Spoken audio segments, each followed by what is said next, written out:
Assalamualaikum warahmatullahi wabarakatuh. Perkenalkan, nama saya Dimas Ridho Irfansa dari program studi Bioteknologi Universitas Esa Unggul.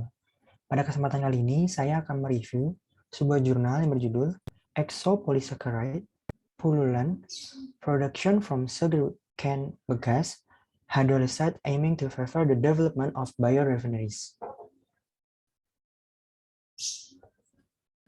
Jadi penelitian ini dilakukan oleh Terran Hilares, Ceresende, Orsi, Ahmed, Lacerda, Da Silva, dan Jesse Santos, dan dipublikasikan pada International Journal of Biological Molecule, volume 127, halaman 169 sampai 177 pada tahun 2019. Dan ini merupakan tampak depan dari jurnal yang berhasil mereka publikasikan. Jadi kita mulai saja dari introduction, di mana sesuai dengan judul mereka mengangkat tema ataupun membahas tentang pululan, di mana pululan merupakan exopolysaccharide ataupun polisakarida yang dihasilkan oleh mikroorganisme, yaitu oleh jamur Aureobasidium pullulans. Jadi pululan ini termasuk golongan homopolisakarida dengan ikatan linear yang tersusun dari 3 glukosa yang diikat oleh ikatan glikosidik alfa 1 ke 4 dan ikatan glikosidik alfa 1 ke 6. Jadi kalau kita lihat pada gambar, ini merupakan gambar dari jamur ataupun yeast ya, Aureobasidium pullulans, jika kita lihat menggunakan mikroskop. Sedangkan pada sampingnya, ini merupakan struktur dasar dari pululan sendiri, di mana kalau kita lihat pada glukosa gula atas maupun bawah ini memiliki bentuk yang sama ataupun struktur yang sama. Oleh karena itu dia dikatakan homopolisakarida. Sementara untuk ikatan glikosidiknya bisa kita lihat bahwa atom C1 pada gula di sini berikatan dengan atom C4 di sebelahnya.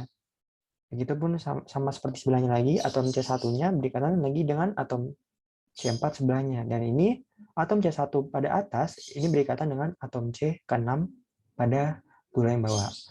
Oleh karena itu terdapat dua ikatan glikosidik, yaitu alfa 1 ke 4 dan alfa 1 ke 6.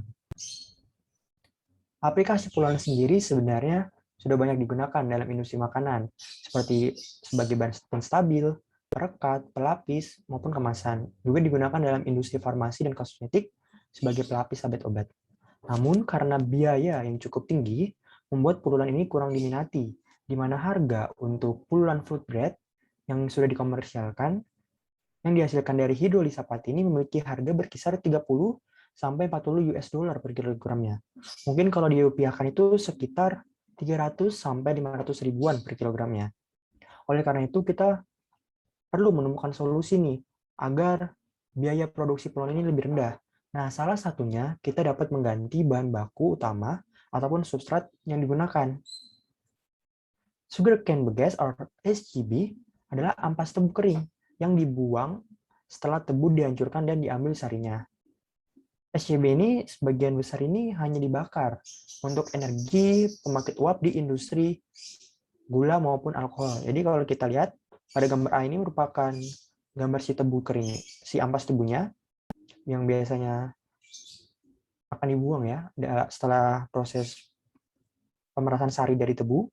Dan yang B ini merupakan ampas tebu hasil pembakaran atau abunya.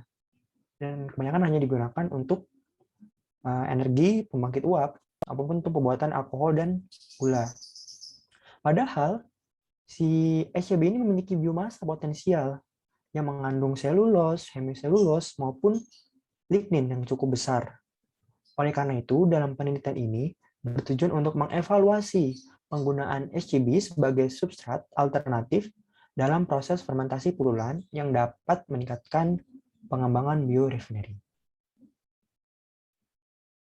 Selanjutnya untuk metode penelitiannya, yang pertama kita melakukan preparasi ya untuk hidrolisat dari SCB-nya, di mana sugarcane bagasse atau ampas tebu ini pertama kita keringkan dulu. Kita keringkan, kita giling, baru kita saring nih, agar kotoran-kotoran yang masih tersisa itu bisa kita saring. Dan biomasa yang dihasilkan ini ternyata itu mengandung selulos sebesar 40,35%, hemiselulose 27,94%, lignin 26,26%, dan sisanya senyawa-senyawa minor saja seperti ekstrak maupun abunya. Nah, setelah berhasil kita saring, nanti partikel-partikel ini rata-rata kira-kira 1,16 sampai 5,66 mm. Nanti selanjutnya kita beri alkaline pretreatment atau pemberian basa ya. Dengan pemberian basa menggunakan NaOH 0,3 molar. Ini selama atau pada suhu 70 derajat Celcius selama 4 jam. Nantinya dia akan menghasilkan biomasa pretreat biomass, ini biomasa setelah perlakuan, dan juga produk samping black liquor. Black liquor ini merupakan senyawa samping ataupun produk samping yang dihasilkan, jadi cairan hitam yang berasal dari senyawa ligninnya. Jadi senyawa utamanya ada lignin. Tapi black liquor ini juga masih bisa digunakan kembali sebenarnya untuk pemanfaat menjadi biofuel. Namun pada penelitian ini kita lebih membahas tentang produksi polulannya. Jadi setelah didapatkan ini biomasanya yang sudah diberi perlakuan, kita lakukan hidrolisis secara enzimatik menggunakan enzim komersial Blend-Stelic. Jadi dia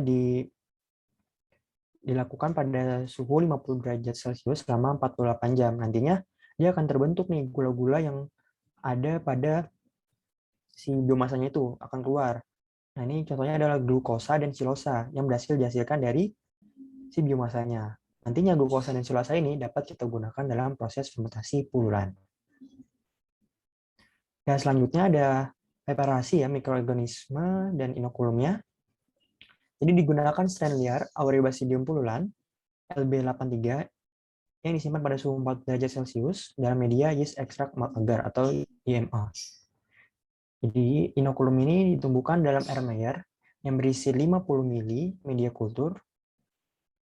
Jadi kandungan itu ada hidrolisat enzimatik SCB tadi, itu mengandung 20 gram per liter glukos dan 10 gram per liter silos. Juga ditambahkan suplemen atau tambahan ya, 0,6 gram per liter amonium sulfat, 2,5 gram per liter ekstrak ragi atau yeast extract, 2, gram per liter kalium hidrogen fosfat, 1 gram per liter natrium chloride, dan 0,1 gram per liter magnesium sulfat.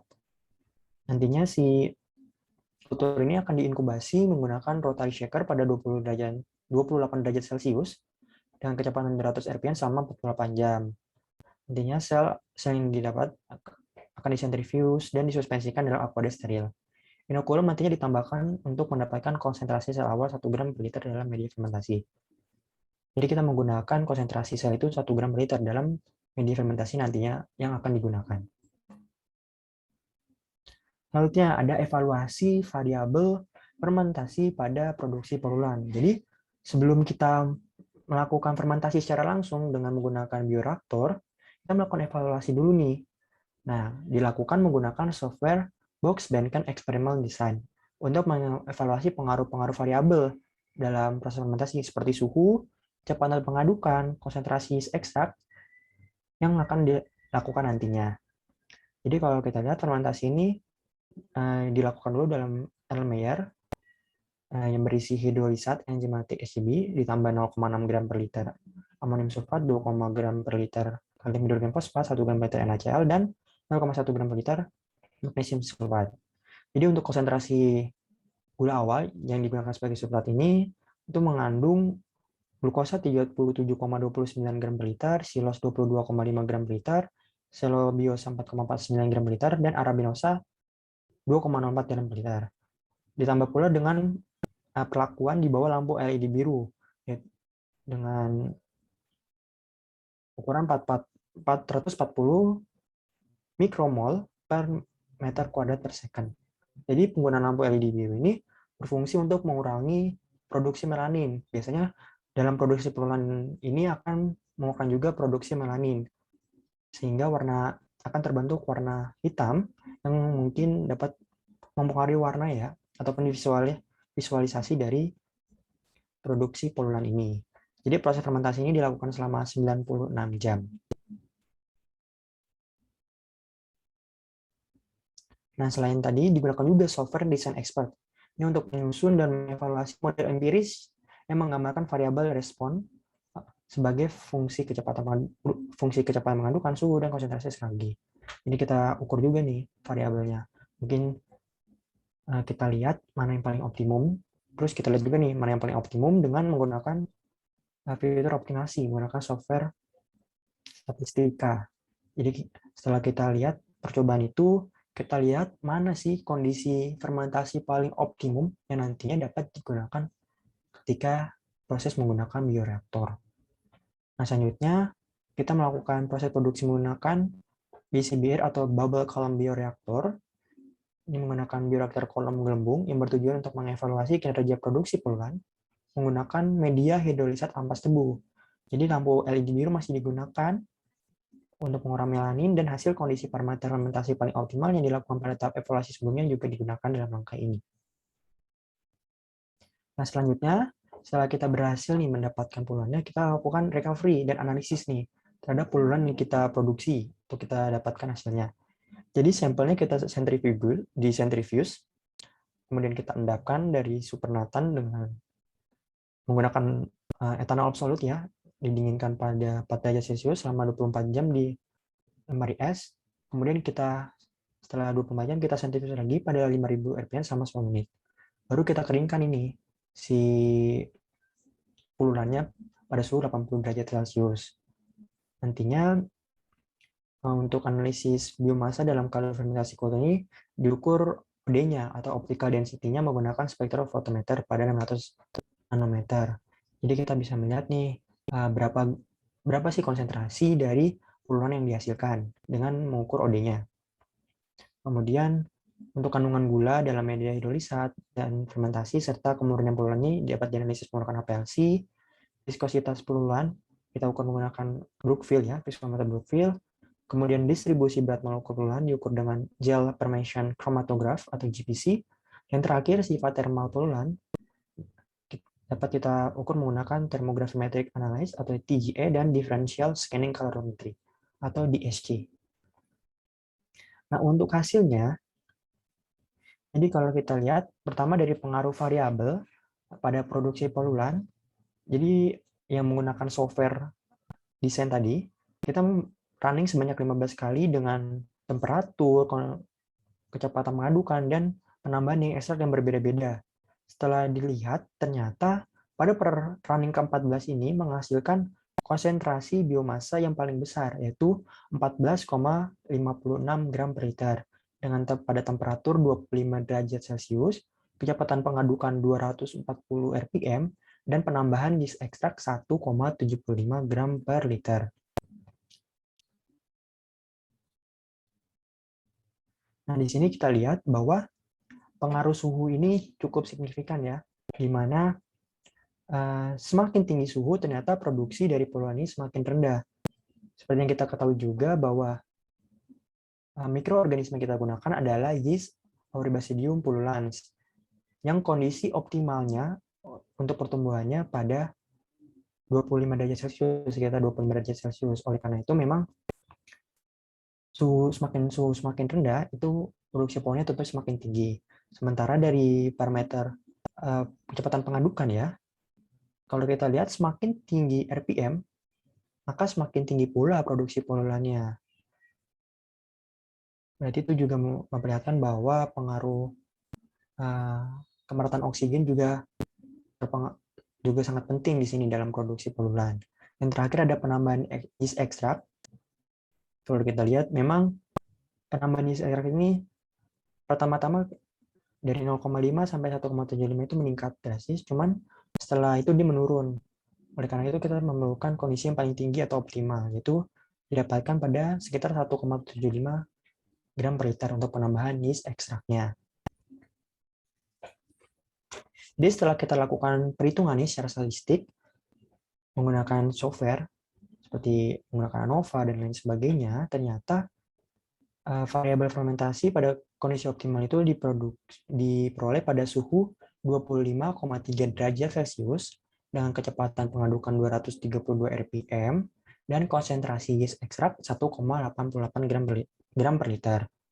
Jadi dalam kondisi tersebut berhasil menghasilkan pululan 25,19 gram per liter konsentrasinya dengan yieldnya 0,48 gram per gram dari gula yang dikonsumsinya, yaitu glukosa dan silosa yang tadi kita gunakan.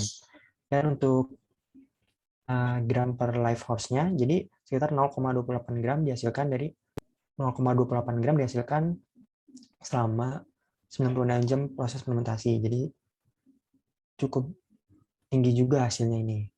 Kalau kita bandingkan dengan hasil yang sebelumnya, jadi dihasilkan pada penelitian sebelumnya ini hanya menghasilkan 15,77 gram per liter dan 20 gram per liter menggunakan hidrolisat enzimatik glukosa. Ini sedikit berbeda substratnya, karena pada penelitian kali ini kita menggunakan hidrosilat dari SCB atau ampas tebunya.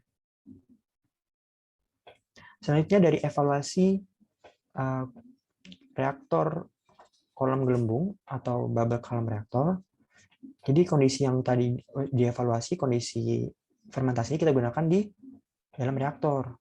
Jadi diatur pada suhu 25,3 derajat Celcius, kecepatan 232 rpm, kandungan ekstrak 1,88 gram per liter, serta menggunakan aliran udara 0,5 ppm. Jadi sedikit beda karena kita menggunakan aliran udara di sini. Diperoleh produksi pululan sebesar 18,64 gram per liter. Ini memang sedikit berbeda ya dibandingkan dengan menggunakan labu tadi. Dengan yieldnya sama 0,48 gram per gram dalam 96 jam fermentasi. Jadi kalau kita lihat di sini ada sedikit perbedaan dalam penggunaan konsentrasi ya, konsentrasi dari substratnya atau gulanya.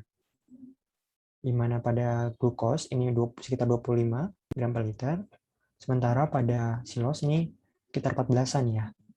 Jadi kalau kita lihat pada grafik ini penggunaan glukos ini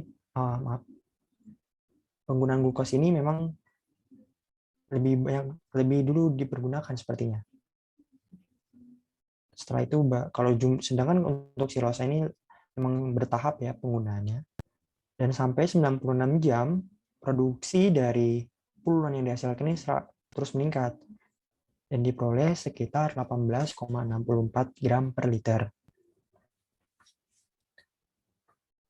Hasil ini sebenarnya hampir sebanding dengan hasil yang tadi menggunakan labu, memang hanya saja sepertinya ada perbedaan karena kita tidak mengoptimalisasi laju aerasi dan juga penggunaan LED birunya kita lakukan optimalisasi atau optimasi di bioreaktor ini sehingga dapat mempengaruhi produksi atau konsentrasi dari polulannya.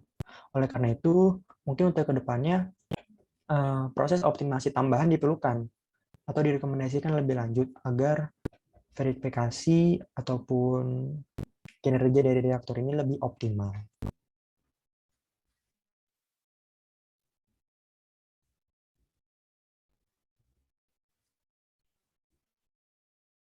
Nah, ini kemudian dari analisis polulannya, jadi dari nilai viskositas, ternyata nilai viskositas dari polulan sintesis dari SCB ini lebih rendah dibandingkan dengan polulan komersial jika kita bandingkan hasilnya.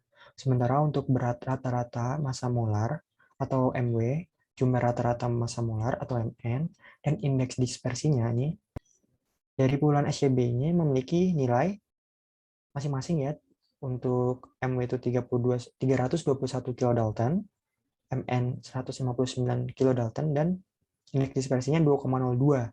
Sementara hasil dari puluhan komersial ini memiliki nilai MW 244 kilodalton, MN 120 kilodalton, dan indeks dispersinya itu 2,03. Hasil yang berbeda ini dapat disebabkan oleh pengotor yang ada dalam puluhan yang dihasilkan dalam hidrolisat SCB. Mengingat dalam proses pemurnian ini tidak terlalu ekstensif dilakukan.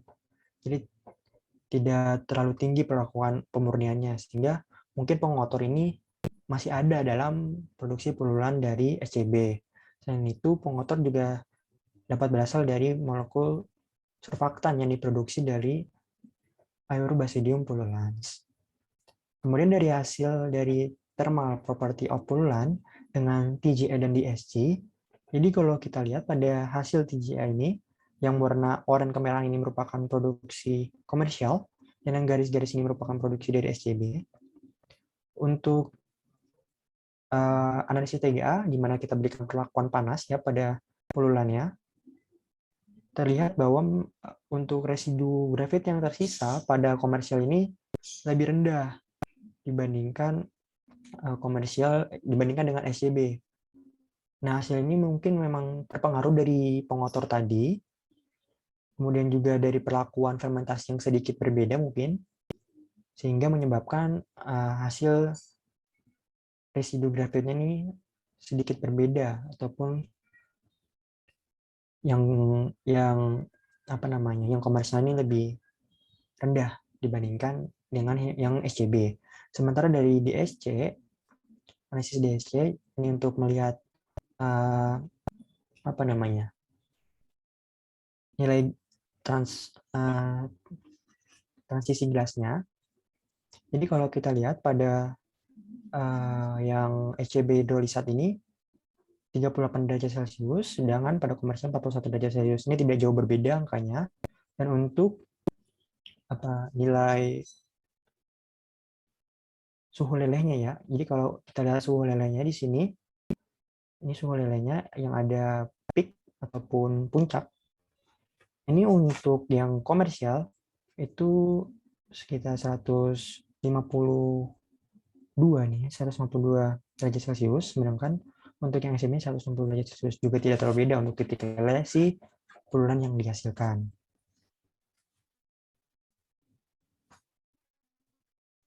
Ya, jadi ini ada overview atau high list yang penelitian yang dilakukan. Jadi mulai dari sugarcane, minyak tebu yang digunakan untuk proses pembuatan gula. Ini dia itu menghasilkan ampas tebu. Nah, ampas tebunya kita berikan flat treat atau perlakuan. Tadi menggunakan basa, kemudian kita hidrolisis sehingga menghasilkan gula yang dapat digunakan sebagai sumber karbon nantinya untuk proses fermentasi menggunakan bubble column photobioreactor. Ini juga ditambahkan mikroorganismenya tadi ya, Aureobasidium pullulans. Sehingga dihasilkan pullulans. Nah, pullulans ini sedikit berbeda mungkin warnanya, di mana pululan dihasilkan dari SCB ini agak berwarna kekuningan.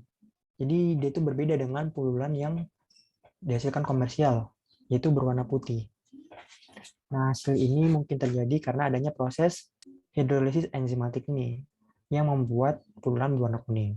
Nah, pululan ini nantinya dapat kita gunakan untuk berbagai aplikasi, mulai dari makanan, medis, maupun pharmaceutical.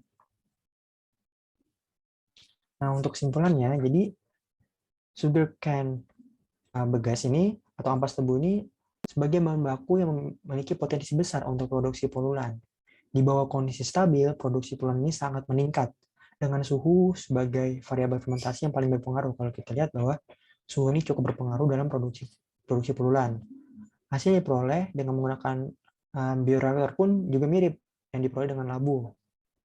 Kemudian dari sifat termal pululan yang dihasilkan dari hidrolisat SCB juga cukup sebanding dengan pululan yang sudah dikomersialkan. Oleh karena itu, hidrolisat SCB adalah alternatif yang menyajikan untuk produksi biopolimer penting dan dapat juga menjadi pilihan untuk pengembangan biorefinery multiproduk lainnya. Kemudian untuk analisanya, menurut saya penelitian yang dilakukan dalam jurnal ini sangat bermanfaat ya, karena selain kita dapat mengurangi limbah ya, ampas tebu, kita juga dapat mengembangkan produksi polulan yang memiliki banyak kegunaan di bidang industri makanan, farmasi, kosmetik, dan lain-lain. Jadi kalau kita lihat dari keunggulannya, produk polulan yang dihasilkan dari ampas tebu atau SCB ini, selain memiliki biaya produksi yang lebih rendah tentunya, memiliki sifat dan kandungan yang tidak kalah dengan poluan yang sudah dikomersialkan. Selain itu, proses fermentasi yang dilakukan pada penelitian ini juga sudah menggunakan bioreaktor, sehingga lebih terarah proses-prosesnya, lebih terkontrol, lebih terarah, dan hasilnya tentunya lebih optimal jika dibandingkan menggunakan labu biasa.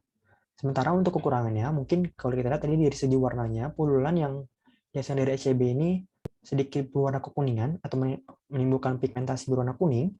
Nah, ini berasal dari proses hidrolisat enzimatiknya tadi saat mengubah biomasanya ini sehingga dihasilkan gula yang berfungsi sebagai sumber karbon. Mungkin selanjutnya untuk mengatasi pigmentasi kuning ini, kita dapat menambahkan arang aktif ataupun tanah di atom sehingga pigmentasi tidak terjadi.